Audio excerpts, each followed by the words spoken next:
You know those moments when your entire life shifts in an instant? Yeah, that happened to me at my sister's wedding of all places.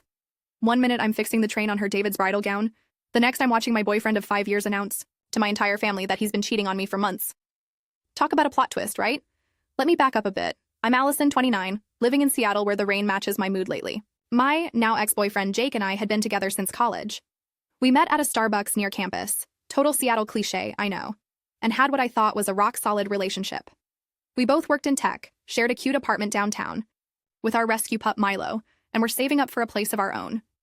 The American dream or whatever. My sister Kayla's wedding was supposed to be this perfect day at this vineyard in Woodinville. I was maid of honor, Jake was invited as my +1. And everything seemed normal that morning. I was running around like crazy making sure Kayla didn't have a bridezilla meltdown over the centerpieces while Jake was hanging with the guys, knocking back Coors Lights before noon. Nothing unusual there. The ceremony goes off without a hitch. Beautiful vows, everyone crying, Instagram perfect moment when they kissed. Then comes the reception, at this gorgeous converted barn with string lights and mason jars. You know, the whole Pinterest fantasy. That's when things went sideways faster than my Amazon Prime delivery. We're all sitting down for dinner, and Jake disappears for like 30 minutes. I don't think much of it because, hello, open bar. But then he comes back looking weird, like shifty-eyed, sweaty weird. He sits next to me at the head table, right as my dad is about to give his toast, and he just leans over. I can't do this anymore, he whispers. But not quietly enough because my cousin across the table definitely heard and gave me this wide-eyed WTF look. Can we talk about this later? I whisper back, trying to focus on my dad's speech about love and commitment and blah, blah, blah. But Jake? Oh no. Jake decides this is the moment. He stands up, grabs the microphone from my dad mid-sentence and says, I kid you not. Sorry to interrupt, but I have an announcement. The room goes dead silent. My sister's mouth drops open.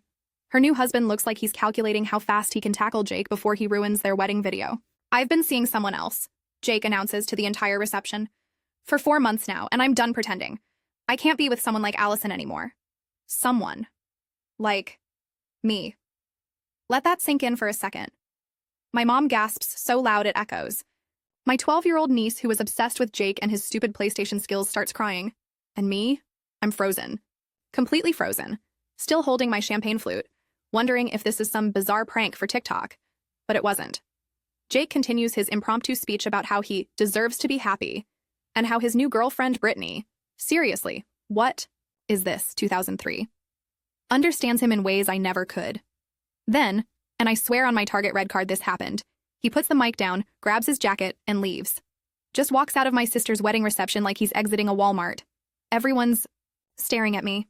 My mascara's running down my face. The DJ, bless his awkward soul, starts playing Single Ladies, which is simultaneously the worst and funniest thing that could have happened. My best friend Jess, who never liked Jake anyway, rushes over with a shot of Tito's vodka and says, drink. This, then we're getting your stuff from your apartment tonight. The next week was a blur of U-Haul trucks, crying into pints of Ben & Jerry's, and sleeping on Jess's couch. I found out through mutual friends that Jake had already moved Brittany into my apartment before I could even get all my things. They'd been working together at his company, the classic office affair scenario. So original. What Jake didn't count on was that I'm the one who signed the lease. In my name only. Because his credit was still recovering from some dumb crypto investment that tanked back in college. So when I called our landlord to explain the situation, guess what happened? Mr. Gonzalez, who always liked me better anyway, I brought him homemade cookies every Christmas, said Jake and his new girlfriend had exactly 72 hours to vacate before he'd change the locks. I didn't even have to do anything. Just sat back and watched the show unfold from Jess's Instagram stalking reports. Apparently, Jake thought Brittany's place would be their backup plan. Plot twist, Brittany lived with 3 roommates in a tiny Capitol Hill apartment, and they all hated Jake on sight. No room at the inn for the cheating duo. Jake texted me 4 days later. Can we talk? I left him on read, then came the email. Allison, I think we should discuss the apartment situation like adults. Deleted. Then a voicemail. Babe, I think I made a mistake. Brittany's place is a nightmare. Can I just come home for a few days until I figure things out? Oh, now I'm babe again? No thanks. The final cherry on this karma sundae? Jake's company has a strict no fraternization policy. Someone, not me, I swear, sent their HR department some very cozy break room pics of Jake and Brittany that had been circulating in our friend group. 3 weeks after the wedding fiasco, Jake was unemployed, apartmentless, and according to his desperate Instagram stories, going through a tough time and could use support from real friends. Translation: he needed cash, and fast, which brings us to now. 1 month post-wedding disaster. I'm still rebuilding, staying at Jess's place while I look for a new apartment that doesn't have Jake's memories in every room. I've picked up some freelance work to supplement my regular job. I'm taking Milo for long walks in the park and actually feeling okay. Not great, but okay. And Jake? Well, let's just say karma works faster than Amazon Prime sometimes. Update. Okay, so gather round, folks, because this story just took a turn even Netflix wouldn't script. Remember where we left off? Jake was unemployed, homeless, and I was starting to piece my life back together like some kind of emotional IKEA furniture. Well, buckle up because this next part is wild. It's been another 2 weeks since my last update.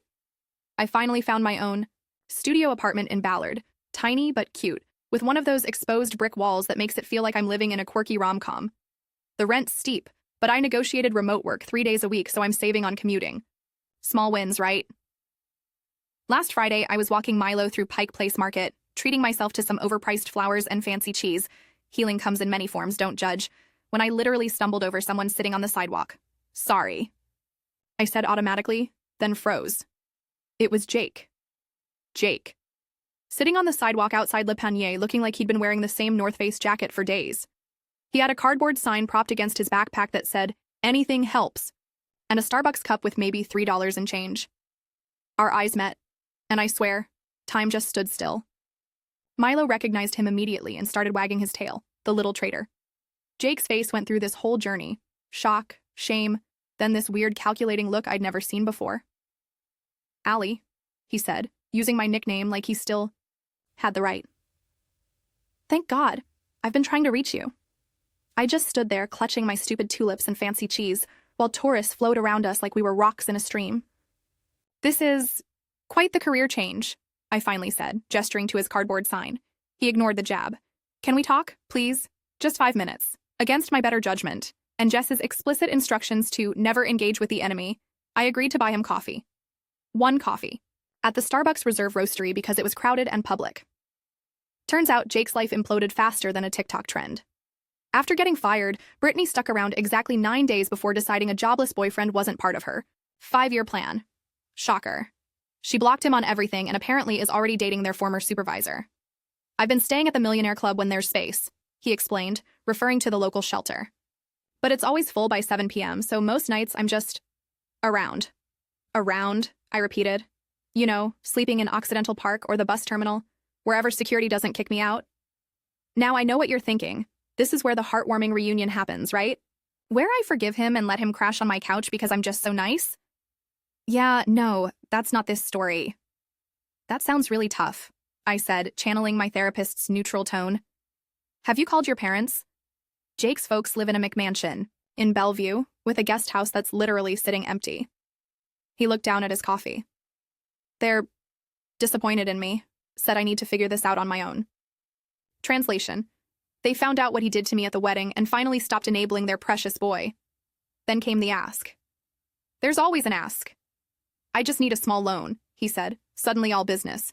$3,000, just to get back on my feet, for a security deposit and first month's rent somewhere. I have some job prospects lined up. My jaw nearly hit the reclaimed wood table. $3,000? "I'll pay you back as soon as I'm working again," he promised, with that same boyish smile that used to make me melt, but now just made me want to dump my latte on his head. "No," I said, surprising even myself with how firm I sounded. "What?"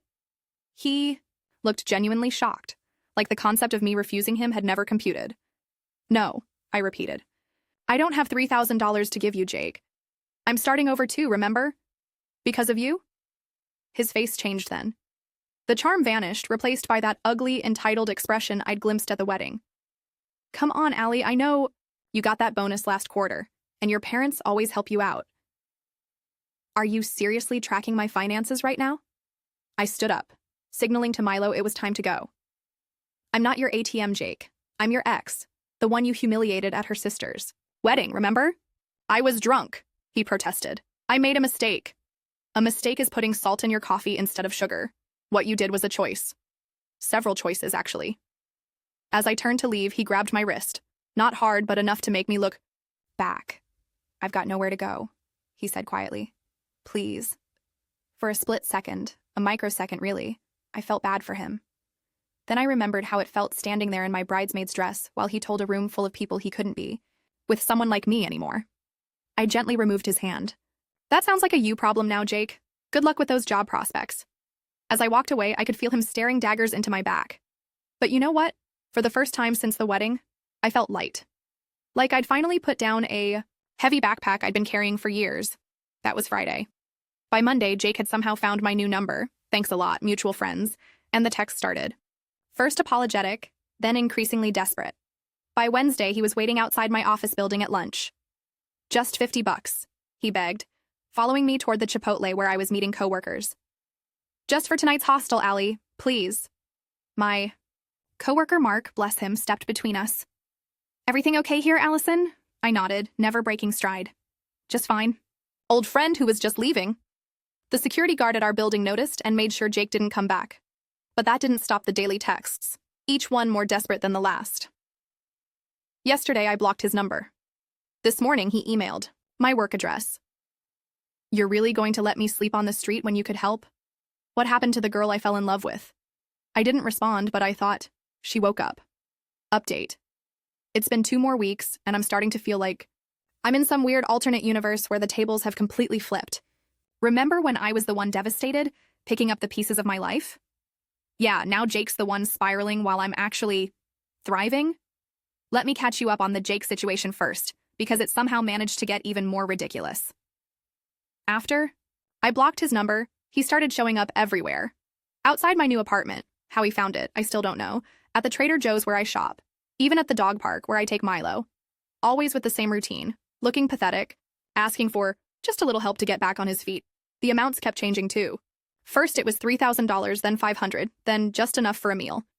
Each time I said no, he'd get this look, part disbelief, part anger, like he couldn't comprehend that his charm wasn't working anymore. Last week, things escalated. I was walking home from the bus stop when Jake appeared from literally nowhere, looking worse than ever. His normally perfect hair was unwashed, his Patagonia jacket stained. He smelled like he'd been sleeping in a McDonald's dumpster. Allie, he said, stepping directly into my path, we need to talk. We really don't, I replied, trying to step around him. He moved to block me again. You can't keep ignoring me. We were together for 5 years. 5 years. That has to count for something. It counted for something before you cheated on me, and announced it at my sister's wedding, I pointed out. Now it counts for nothing. That's when he grabbed my arm, not gently this time. You're really just going to leave me on the street? After everything we've been through? Before I could respond, a voice behind me said, Problem here? I turned to see my neighbor, Darnell, a Seattle PD officer who lives in my building. He was in uniform, clearly just getting home from his shift. Jake dropped my arm like it was on fire. No, sir, just talking to my girlfriend. Ex-girlfriend, I corrected. Very ex. Darnell looked between us, then focused on Jake. Sir, I think you should move along now. This isn't your business, Jake snapped, his nice guy mask slipping completely. I'm making it my business, Darnell replied calmly.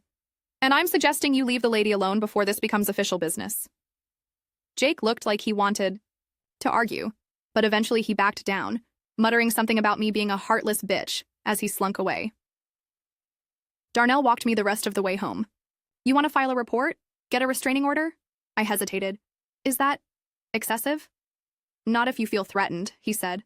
Trust your gut. The next day, I went down to the courthouse and filed for a temporary restraining order. Part of me felt ridiculous, like who gets a restraining order against their ex who they used to binge-watch The Office with? But another part of me remembered the look in Jake's eyes when Darnell intervened. It wasn't sadness or desperation. It was rage. The judge granted the temporary order immediately. Jake can't come within 500 feet of me, my home, or my workplace. If he violates it, he gets arrested. I thought I'd feel guilty. Instead, I felt relieved. But here's the weirdest part of this whole saga. While Jake's been imploding, my life has actually been improving, like, significantly. Remember that freelance work I picked up?